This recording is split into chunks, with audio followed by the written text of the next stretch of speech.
I'm really excited. I'm sure everyone here is really excited to have these three amazing women here to talk about this book, which I just got because it just came out. And I'm already planning to assign it for my Writing 50 course next year. So I thought maybe we could start by having everybody talk a little bit, maybe especially Samhita and Kate at first, about how they decided to put this collection together and what the process was. It seems obvious that the nasty women is the reference to Trump's phrase during the debate. But what led to this book of 23 authors? So the night of the election, I was working at Mike as an editorial director, and I had written a 2,000-word piece that I had filed to my editor about the historic win of the first ever woman president. And I went to the Javits Center, because I live in New York, to watch history be made. Obviously, we know how that night went. Around 10:30 or 11, I realized I had to go back to the newsroom, and at the time, had a predominantly queer, young people of color writing journalists that were basically fighting back tears and had to write that Trump was projected to be president. So that night, obviously it was all a blur, I think, for all of us. And the next day, I did a video, basically, about what I felt we lost that night and about not getting to publish that essay. And Kate saw the video. I'm crying in the video. And Kate saw it, and she was like, let's do an anthology. I bet there's an anthology worth. And so I literally slid into her DMs and was like, no, really, I think let's do an anthology about this. And that's kind of how it came together. And when you're thinking about a book project, it's different than digital publishing, right? Where that night we probably would have written a bunch of hot takes. And I think for both Kate and I, it was really important that we didn't just publish those essays, but we asked a variety of authors, including Karina, to really think about what was maybe in the essay that they never did publish, or what they were thinking about was at stake in the next year under Trump administration. Yeah, and I think the only thing I would add to that was just to expand on that last point. I think the great thing about doing a book was we were able to just say, who are the writers we love, who we know can write really incredible essays, whether we agree with every point or not. And we wanted to get a lot of different voices in there, knowing we wouldn't necessarily agree with every point, but we were just like, okay, if we love them as writers, then we we can bring all of these voices together and be proud of what they do together. And that was... It's exciting when we were both in kind of the hot take factory for so long to suddenly be able to take 2 months to write an essay. That's amazing. What about you, Karina? They asked me, and I said, okay. No, but I was really happy to be asked for a million reasons. First of all, because I was really happy to work with them, but also I guess I'd been working on my book at the same time, and obviously had a similar night where we were at a friend's house with a Hillary cake and champagne, and then we didn't even eat the cake. And so I think everybody had these this night of incredible grief. But up until the moment it happened, I'd been really involved online, just like everybody, and involved in a lot of secret groups when we had to go underground. And so Kate and Samhita asked me to specifically write about some of my experiences with that and dealing with Bernie Bros and I think the construction of Hillary as a character in this narrative. And so that's what I focused on. Yeah, great. So I think picking up on Kate's point that the collection represents a range of views, when I read it, I found that it looked like a coalition, a feminist coalition to me. People who do not agree, but they agree on at least something really important, and that is what was going to happen with the current administration, especially for members of marginalized groups. And so I wondered if you could talk a little bit about the coalition. Was that your idea when you put it together? How do you expect readers to engage with it? It's really different from a lot of even anthologies that I remember from the 80s, where the anthology was kind of the big academic and more popular works together. But I don't remember anything published that's that has a range where people actually disagree in the book about the same kinds of things, and it doesn't seem to be resolved in some way. So. Yeah, so it was really important to us. I think one of the things I really felt after the election and continue to feel is we kind of experienced this collective trauma together. And every time I would fight with another progressive, even if we didn't see eye to eye, even if we're both progressives, we didn't see eye to eye, they were like, you're a sellout Wall Street Warhawk shill. And I was like, and you're a sexist. And it was just like all downhill from there. Like, there was like no. And that like trauma kept coming back to me where I was like, the reason this is traumatic is because these are people whose opinions I respect, and they're people who I do see eye to eye with in broader understanding of what the progressive movement is supposed to look like and what progressive values are. And we don't have all the answers. Like, I'm an editor, I'm a writer, I have done feminist work for a long time, and I don't see eye to eye with every single essay that's in there. I mean, I had to hold back my opinion as an editor and be like, no, this is the argument you're making.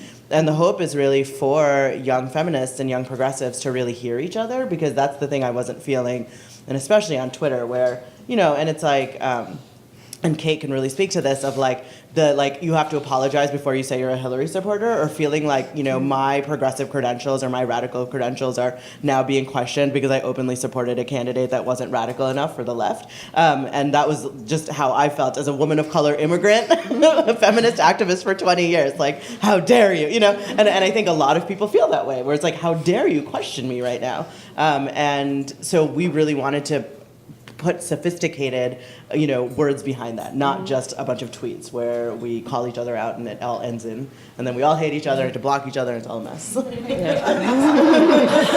There's still a lot of blocking, though. And I think it's also important to be able to look at these issues as actual political differences, where in the run-up to the election, they became so attached to personalities. And this is something our friend Pamela Merritt, who's a longtime reproductive justice advocate in Missouri, she was saying this. She's just like, I trust no politician. I like no politician. I vote for the person who can get me closer to my goals. And the way that we got so absorbed in like, it's Bernie, it's Hillary, one of them is definitely going to save us, the other would destroy us, like that it was all so funneled into these personalities. And this is an opportunity to say, like, we have some differences. Like, you identify as a socialist. I identify as a capitalist who wants things that are like way more regulated. Like, those are just different starting points. And if we can stop saying like, well, okay, but your worldview is completely, or even we can still think your worldview is completely wrong. You can think that capitalism is the root of all evil, and it kind of is. But that doesn't mean that we can't also work together on a million things as we're stuck living here in the world we've got right now. And so I think this is, sometimes it won't even be talking to each other, but talking near each other, and being able to kind of all move in the same direction, even if we're on slightly different paths. Yeah, do you want to add? Yeah, I mean, to what Kate was just saying, I think that for me the most striking thing was how little we're able to, in general, people seem to be unable to step away from these narratives and this idea of themselves as characters in narratives. So for me, it was always difficult to hear stuff like, I identify as a socialist, or blah, blah, blah, because I've always sort of identified as a socialist and been sympathetic to socialism, and I grew up in Europe, and I'm all for it. So, like, what I believe, though, was that one person was more qualified and actually more electable and all this stuff. So when suddenly, she became, she was sort of put to stand for certain things, and the other guy was given these other characteristics, and then we had to split along those lines. So if I stand for her, or if I'm going to just vote for her, that means I'm a neoliberal capitalist shill, whatever that even means. Then it was like, well, I don't accept your premise. Yeah.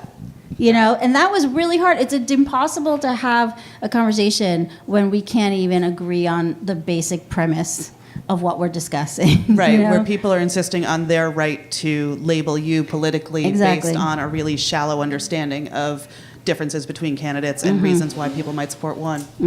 Yeah, I was going to say, feminists have been talking about socialism for decades. You're Like, right. we have been talking about equal pay and paid family Exactly. leave and access to health care and a minimum wage because it impacts women, specifically women of color, the most. And maternal, maternity Yeah. leave, family leave, whatever. I Yeah. mean, workplace, childcare. I mean, millions of things that are socialist things and that like only allow for a more equitable society. Yeah. And so I kept joking during the election. I was like, oh, now all of a sudden everyone cares about socialism? Like, you want to see a socialist get to the White House? Like, run a woman against him, yeah. and all of a sudden you'll see socialism. Exactly. All of a sudden that becomes a viable option. And that's what was so shocking to me, too, where suddenly we're talking about socialism and talking about, a social, or a democratic socialist, I should say, which is honestly not a terrible label for my beliefs.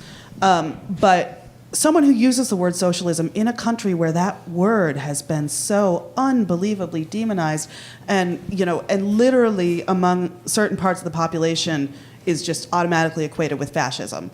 And as much as, those of us with any political understanding know that that's wrong, there are a lot of people believing that, and yet we're talking about putting this man up to run against it. And I was just like, what planet are we on that that we think we can just skip over all this stuff that would actually get us to where, a socialist could run.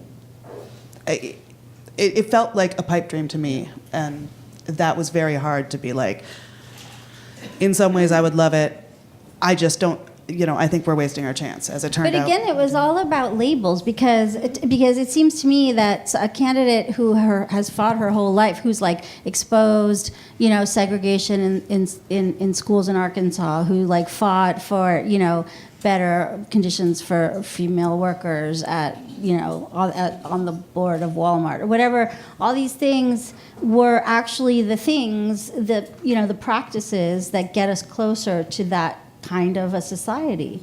I mean, so the idea that, to me, what was shocking was just these words suddenly, the fact someone would just say, I'll give you this, and then it was a reality, and it was sort of conceded, like, yes, he says he's going to give us this, and so he stands for that, and the other one would say, well, I don't know that I can promise that. She's against it. She doesn't want to give us she universal doesn't health want, care. I mean, it's the ponies, Right. the Yeah. ponies mean, but.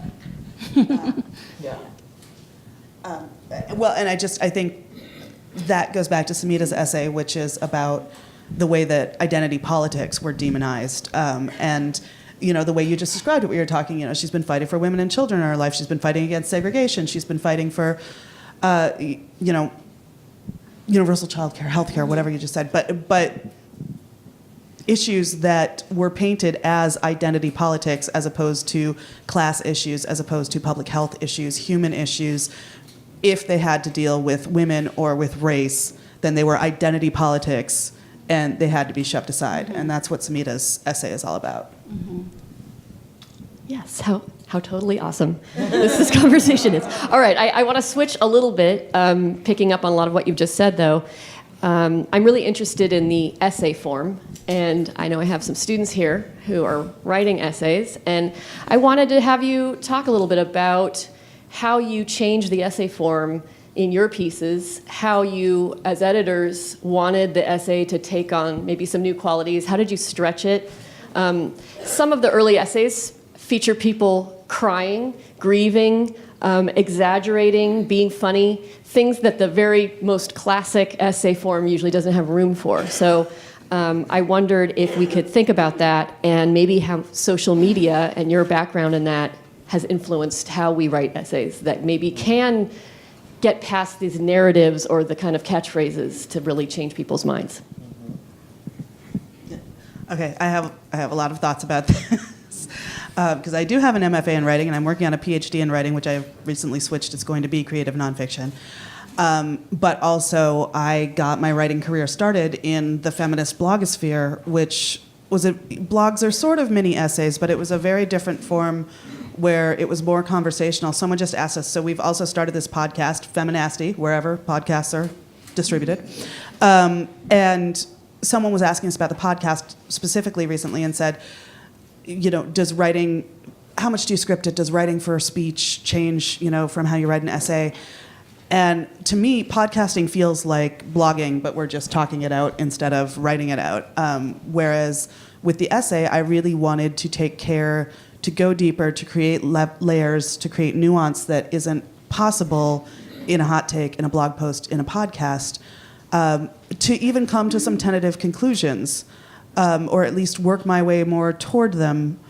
And I do tend to look at the essay in the traditional sense of kind of just an exploration and just, going down a path and seeing where it goes, and then revising so that you can try and get more and more. But yeah, it was really a matter of being able to have that deeper conversation. And the interesting thing about that was I found it frightening as someone who has been writing online, which gets you instant feedback for over 10 years. As I was trying to get more and more granular and nuanced, I was just hearing the objections of the market for the hot take factory, right? Of like, oh my God, but you said this, and that means you're this, this, and this. It's what she said. If you say this, then suddenly you're a neoliberal shell warhawk. When I'm just sitting there like, no, I'm working really hard to refine this tiny little point, and you want to do it in broad strokes. And I hear those voices in my head all the time. So I have to train myself to slow down, unplug, and be like, no, this is actually why I came to love writing in the first place, was just sitting with someone else's words and thoughts on an individual level, not on a Twitter, constant stream of thought. Yeah, and I would say we really picked people who had specific personalities and we knew could play with words to express, themselves in unique ways, which I think is a different type of essay writing in that it centralizes identity and it centralizes the self. And I think especially important in not making these kind of sweeping generalizations, but instead putting yourself at the center of the story and building from there. And I think that, Samantha Irby's essay is a really good example of that, as is her book and as is a lot of her writing, where, without even trying to, she just tells an anecdote about herself, but ends up telling you this whole story about class, sexuality, racial identity, geography.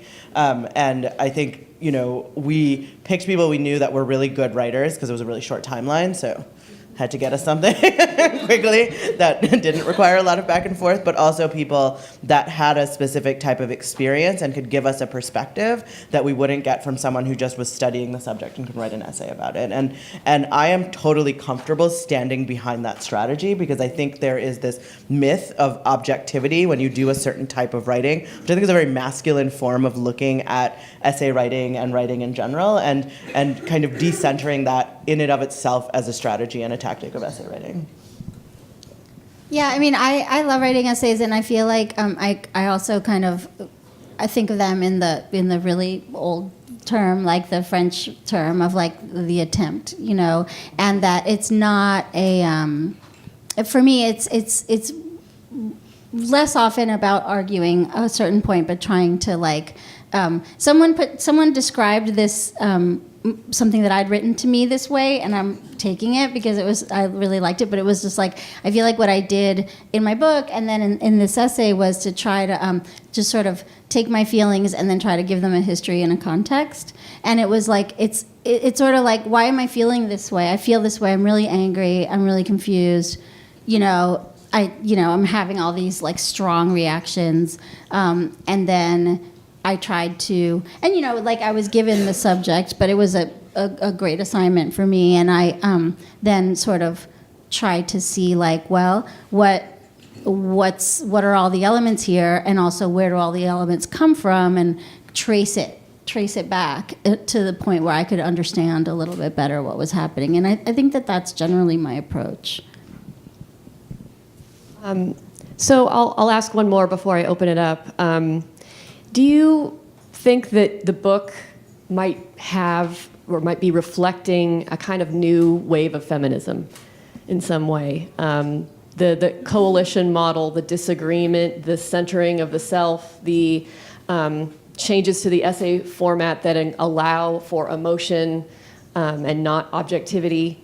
And is that something that you can characterize, or how would you characterize the feminist model that's in the book, or models. Yeah, I mean, I think that's an optimistic look at it. I think it's reflective of a lot of the fractures in feminism right now. And I also think that intersectionality has become a buzzword, and for those of you in school and academia, like, you know that maybe that's not what Kimberly Crenshaw meant. Like, it's kind of become the stand-in for diversity, and yay, we all get along. And that's not, and that's not what she meant, right? Like, she really meant this analysis of power and the different ways that we kind of experience citizenship or lack thereof within the American context based on who we are. And I think there is a recognition within feminism, and I could get dragged on Twitter for saying something like this. I actually think there is a recognition within feminism that it is not comprehensive and it does not address the needs of its most marginalized. I do not think we know how to address those fractures. And I think as we look at kind of what's been happening with the Women's March since the day after the inauguration, and there's a lot of strategic differences there, there's a lot of divides within that movement in terms of what do we stand for, what are the issues we're going to rally around. And my hope is that we transition to less focus on, like, we are feminists and that means we mean these things together, and rather apply this analysis and this understanding to the coalitional work that's happening. So what does it look like to address immigrant rights issues through a feminist lens? Or how do we address the Muslim ban and its disproportionate impact on women, right? Or even looking at broader policy issues, like how can we have a conversation about the minimum wage if we're not talking about how women and women of color, immigrant women, hold the lowest paying jobs in this country? So that's the hope, but I don't know if we're there. Also, I mean, I just think that for me, the practice of writing essays is so sort of ingrained in this, because the whole, as I understand an essay, it is a purely subjective form, and that's the point. And you're not separating intelligences like, oh, well, this is intellectual separate from feelings, because that's how you get Nazis, right? Like, that's impossible. So, like, instead, what you do is you legitimize subjectivity. You say, okay, this person in this situation is feeling this way. Why? What's happening, right? And I think that's the initial thing that Kimberly Crenshaw talked about, which was from a lawsuit, right? These women who were discriminated against, and it was unclear if it was because they were women or because they were black, and the difficulty in pinpointing what the discrimination was, and therefore legally addressing it, was what sort of brought this term about, which is much more interesting to me than using it as a catch-all kind of, or a synonym for diversity.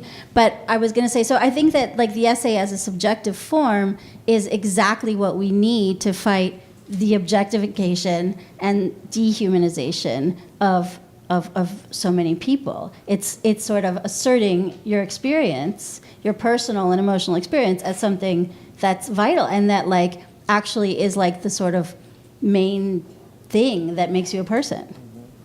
So Yeah, absolutely. That's why I had such all of that was great. And I'm like, why I had such a visceral reaction to being told to put aside identity politics was all politics are identity politics. I mean, Samhita says this all the time. Trump ran and won on identity politics, setting aside the Russian influence. That's Zerlina Maxwell. That's part of his identity too. Yeah. I know. Well, yeah, there you go. Well, and that actually goes back. I'm going to go on a little tangent here. Zerlina Maxwell, who's a contributor to the book and who worked on the Hillary campaign, when we did an event with her, she was just like, Russia. Like, we need to be talking about Russia, because she's like, we knew this in the campaign. There was no way to get the message out effectively. And I think when you talk about the secret Hillary groups, which might be where we first encountered each other online. But don't we have a salon connection? Yes. We have a bunch of mutual friends. But like, those things, it was because of the degree to which we were being trolled. And now I'm like, how many of those were bots and paid trolls that were making our lives absolute hell? But that's all a separate issue. I wanted to pick up on what Kim said, where you said, are we in a new wave of feminism? We talk about waves a lot. And I said out loud for the first time the other night, yes, we are in the fourth wave of feminism, and I am a third wave feminist. Mm-hmm. And so sort of realizing that feminism has moved on from where I identify myself, but there are still second wave feminists out there working and taking a lot of deserved crap from younger feminists, and I take deserved crap from younger feminists too. And I think this is a thing that there are multiple waves working at any one time, but I do think that the fourth wave is the one that is really saying for the first time in a serious way, like, if you will forgive the language, I will quote Flavia Zodin, is that it? You know, my feminism must be intersectional or it will be bullshit. And so I do feel like we are in that wave where even if we're still trying to figure out how to understand it and it's not really what Kimberly Crenshaw meant, that's what excites me about what the young women are doing now and what I'm learning from them as someone who, you know, was like Riot Girl and lipstick and stompy boots. Right. So. But although I also think, I mean, I am totally with you, but I also feel like I read this interesting book and talked to this feminist scholar who wrote a book. I think it's called Breaking the Waves. And it basically questions the idea of waves because the waves were largely a result of media paying attention. So media paying attention to Gloria Steinem and certain people in the 70s, and then to like Kathleen Hanna in the 90s, and then now. So, right. So, but, you know, there have been women fighting in different ways forever, and it has been, you know, to use the phrase, it has been intersectional the whole time also. I mean, it's like black women in the 30s working in the government were doing amazing I mean, it's not been so, I feel like this narrative, because I'm actually, my whole thing is like, I hate the narratives so much, and it's not that I am against like the ideas, but I just don't like hearing, when I hear the stories repeated in a certain way, I become very suspicious, and I am suspicious of that one, I have to say. Yeah, and I think that's an excellent point, and I think what I would say about waves is that they kind of refer to media attention, and yeah, of cute and perception of women. what feminism means. Yeah.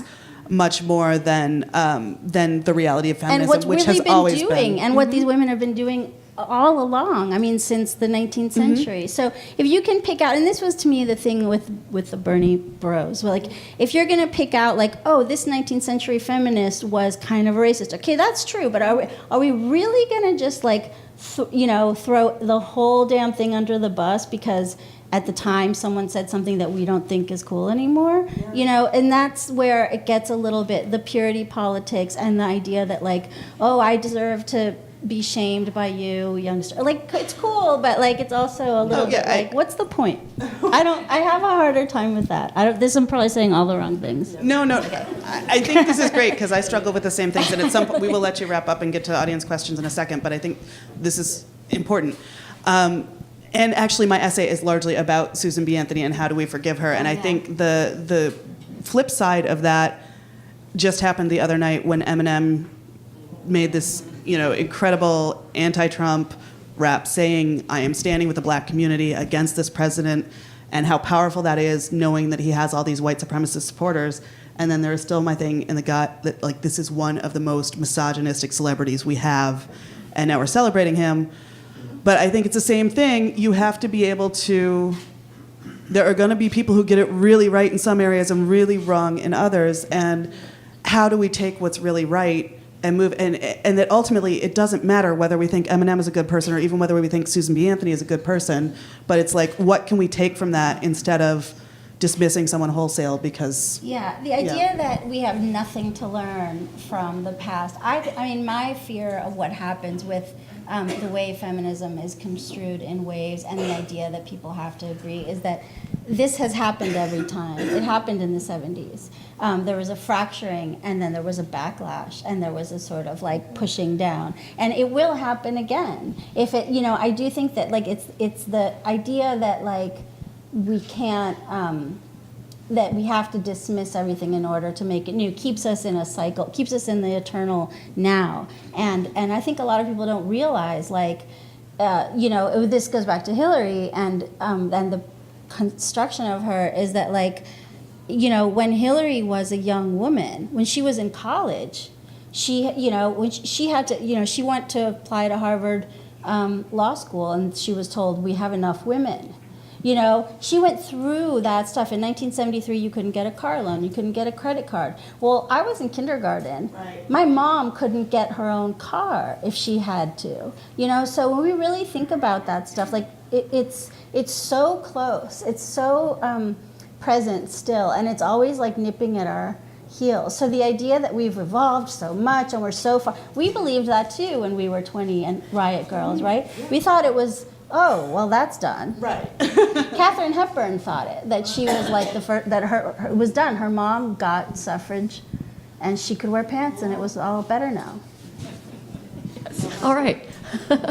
All right, on that note, let's open it up for questions. I've noticed that there are we don't talk about this a lot, but there are a lot of women who actually dislike feminism too.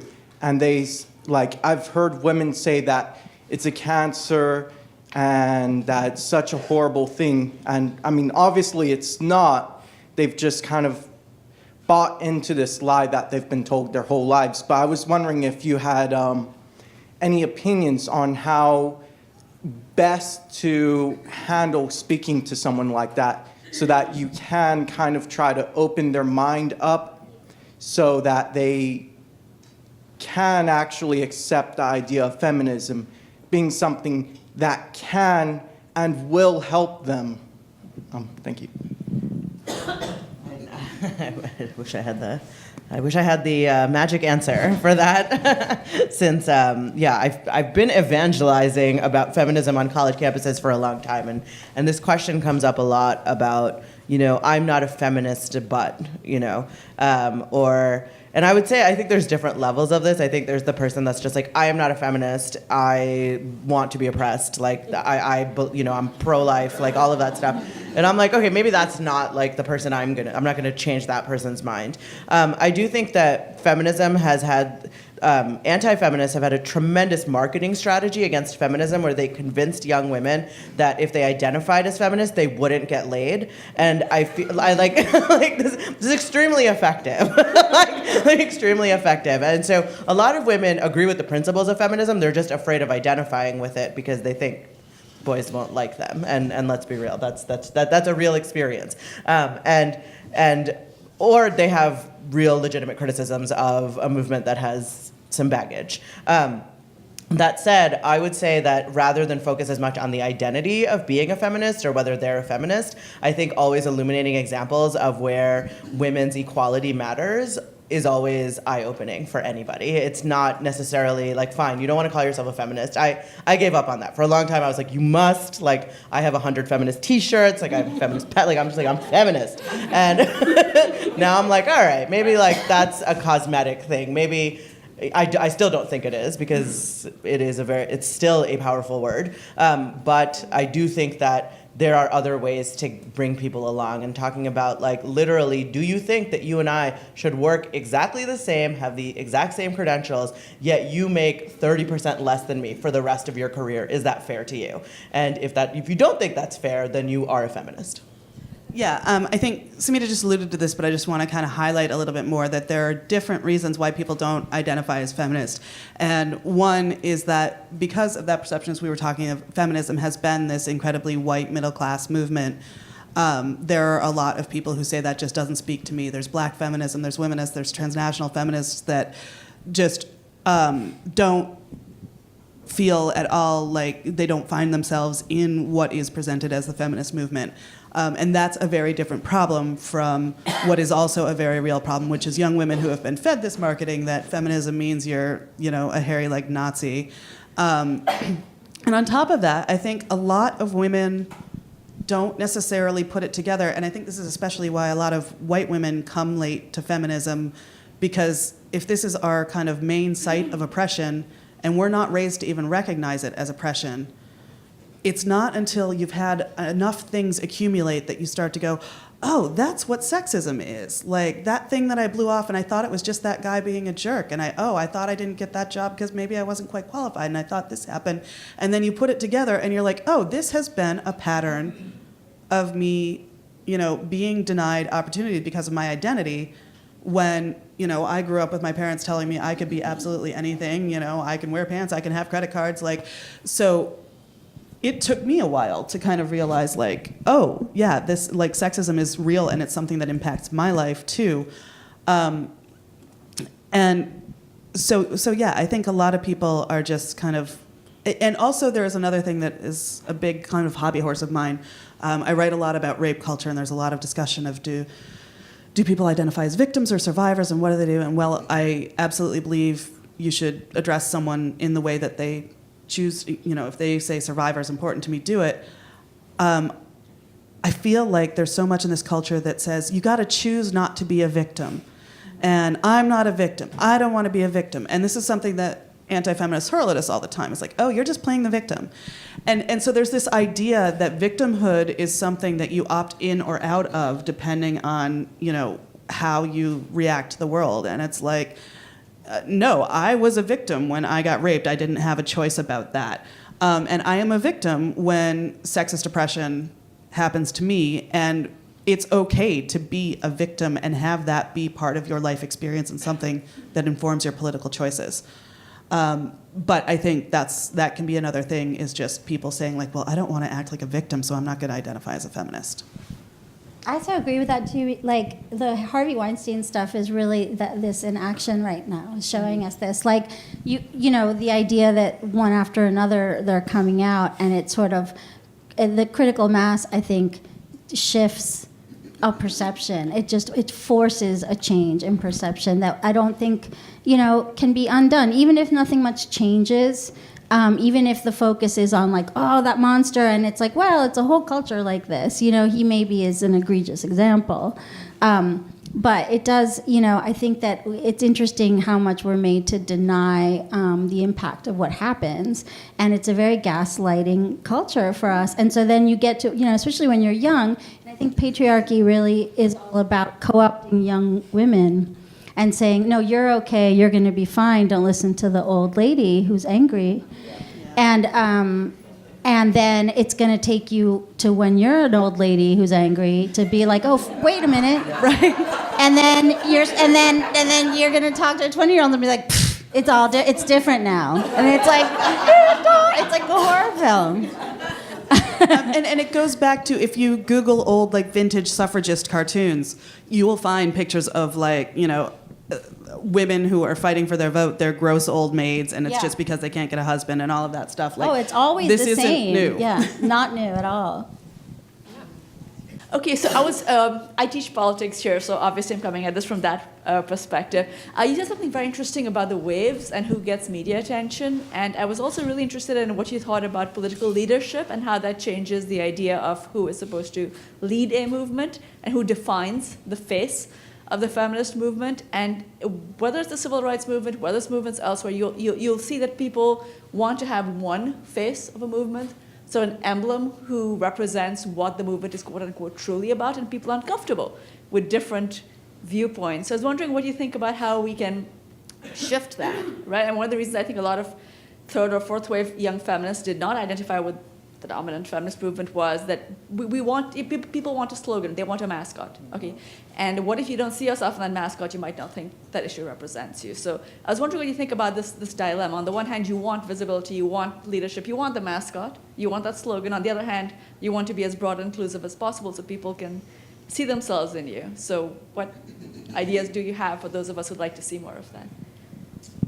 Yeah, I think that given how broad the feminist movement is now and how many different faces it does have, I do think there is more of a diversity of leadership than I think we've kind of ever seen before, even if there's a resistance to that from the mainstream media, which I do know has this desire to tell a story of a leader-driven movement versus what I think a lot of millennials feel, or young people feel.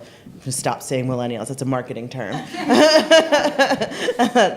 Which is that they want leaderless activism, right? And you'll see, I think Black Lives Matter is a really good example of a movement that was started by 3 queer Black women, but they have now gained some visibility, but they're not considered the face of that movement. It's really the faces of the slain boys often, or women, or whichever cases, like, or cities of kind of dispute. So I do think that we're kind of shifting away from that model. That said, I think that I have probably blogged about feminism, and Beyonce stood in front of a sign that said feminist and became like a feminist icon for our generation and brought it to the masses in a way that I would never be able to do. And I think we can criticize her. Bell Hooks has actually an amazing essay about both that as a site of capitalist production and the objectification of her body as a black woman, but then also that she kind of owns the production of her own image and hires all of her own people, and so I think it's complicated, but I also think that I just think young people are so good at deciphering media right now that they're very critical of leaders, and that they are thinking about kind of beyond just having a leader-driven moment, I guess. And I would say culturally, I think when we come to and accept that someone is a leader of a movement is generally when they're in the past. When we can all agree that, Martin Luther King Jr. was the leader that we can all get behind because he's long dead at this point, and so we can focus on, and don't have to, and even right-wing people who voted for Trump still, want to claim him as somehow their own. But, or even, Gloria Steinem, we've sort of, she's still active, but media-wise, we've kind of put her out to pasture. So she can be the face of the second wave for all what was good and what was bad about it, even though obviously it was not just beautiful white women in the second wave. And the other way that we like leaders and mascots is basically to rail against them, to say, you don't represent me, you don't represent this movement. I don't see us actually agreeing on, this is a good leader, let's all just get behind her. That seems like a much harder thing to do, and that's why I think the leaderless activism is a more exciting path. I was thinking, though, when you brought that up, my essay is about this, and it's about the creation of the image of the leader and how rooted it is in the hero of the polis, right, and the Greek hero, and how the characteristics are derived directly from that hero. And so I think that maybe outside of the feminist movement, but just for something like getting a female president elected, to me, the biggest disconnect that happened outside of Russia, which is probably bigger, but is that Hillary didn't, for too many people who actually would have benefited and would have been receptive to what she was actually trying to do. She didn't fit an image, and that Bernie Sanders very much fit an image that we've been actually buying into for a long, long time. He bought into the revolutionary hero image, and he could just step into it like a suit. He didn't actually have to do anything. He just had to say things and represent things. And to me, that was the most infuriating part, because it was very easy for him to be the, a low-rent Che Guevara, because that exists for him to step into. So I think it's the construction of the hero. I mean, that's what I looked into in my essay, and I didn't know about it, and I sort of investigated that. It was fascinating to me, because it's it's a thing, and we recognize it, and we respond to these things that we recognize. It's a character. We know this character. It was very easy to accept that character, and it was very difficult, conversely, for Hillary to break out of what the story of what she is might have been. So it's tough. Well, sorry. I would just say that I think part of it, in my lifetime, certainly, I've watched the story of her change from she's way too liberal to she's way too right-wing. And I think it's that she is someone who just doesn't slip into that mascot role easily. But it's on her. It's a woman in a position of power. Yeah. It's she couldn't. She was too liberal. She was a socialist. She was a feminist. And then suddenly, when she gets to the age she can run for president, she's not a feminist, and she's not a liberal, and she's not a socialist. The goalpost moves every time she takes a step. So. And that isn't, and it's a mistake. I think everyone thinks right now that's her. She's problematic. I hate that. Drives me crazy too. The way we essentialize everybody. It's she's just happens to be standing there right now. I mean, it will be the same with, Gillibrand. It would be the same with Warren. It would be the same with anybody in that position. It's already happening. It's with- already Yeah, happening. and happening to Kamala Harris, too. And Yeah. Harris. It happens to anyone who puts herself in that position until we learn to challenge these narratives and these sort of way too easy little, characterizations and buy into these same old stories. Then there is no woman who is going to be right enough for everybody, and she will be brought down by that every time, whether it's because she's white or she's not, or she's straight or she's not, or she's rich or she's not, or she's experienced or she's not, or she's smart or she's not. We won't get past it. Yeah, no, I talk about that in my essay, that the right woman is always the hypothetical one, the right time is always the future. Yeah. I know that there are probably a lot of other questions, but we actually need to wrap up now. So thanks so much to Kate and Samhita and Karina and Kim.